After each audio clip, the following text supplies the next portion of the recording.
Salam dostlar, necəsiniz? Kanalıma və videoma xoş gəlmisiniz. Kanala abunə olmağı, videoları bəyənməyi və şərh yazmağı unutmayın.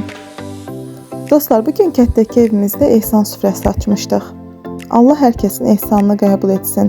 Ölənlərinə rəhmət, qalanlarına isə can sağlığı versin. Bizim bugünkü ehsanımız da yoldaşımın nənəsi üçün idi. Allah ona da rəhmət eləsin.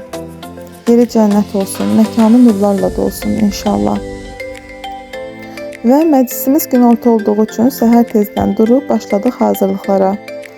Ocağı yandırıb, plovumuzu hazırlayıb dəmə qoyduq.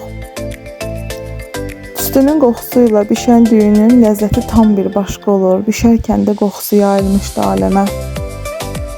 Plovumuzu artıq hazırladıktan sonra başlayırıq ətimizi bişirməyə. Əti də bişirib qovururuq. Sonra keçirəm mən artıq süfrəni hazırlamağa. Allahın verdiyi nimətlərdən, əlimizə gələndən, gözümüzə görünəndən süfrəyə düzürəm.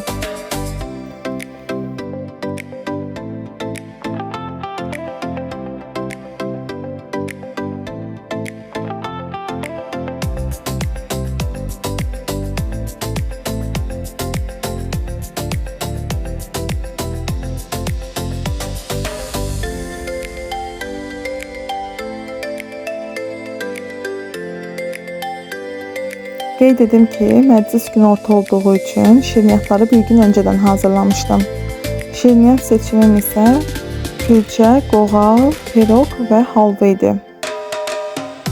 O qədər tələsik hazırlamışdım ki, çəkməyə heç cürə vaxtım olmadı.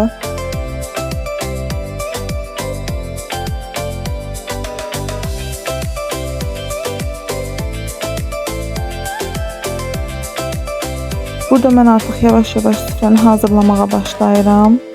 Turşular, salatlar, qarpız, pendir hazırdır artıq və sonra keçirəm limon, xurma, malmalad, şirniyyatlar. Bunları da hazırlayıram və yavaş-yavaş artıq qonaqlarımız gəlir.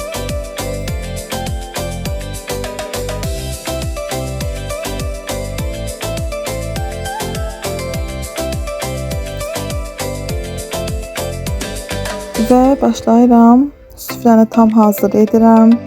Artıq qonaqlarımızın da bir hissəsi gəlib. Sonra biz başlayırıq yeməyi çəkməyə. O sırada bütün gələcək insanların hər biri artıq gəlmişdi. Süfrəmiz dolmuşdu. Və yeməyimiz də çəkirik. Göz haqqınızı halal edin dostlar. Gələn videolarda görüşmək diləyilə. Sağ olun.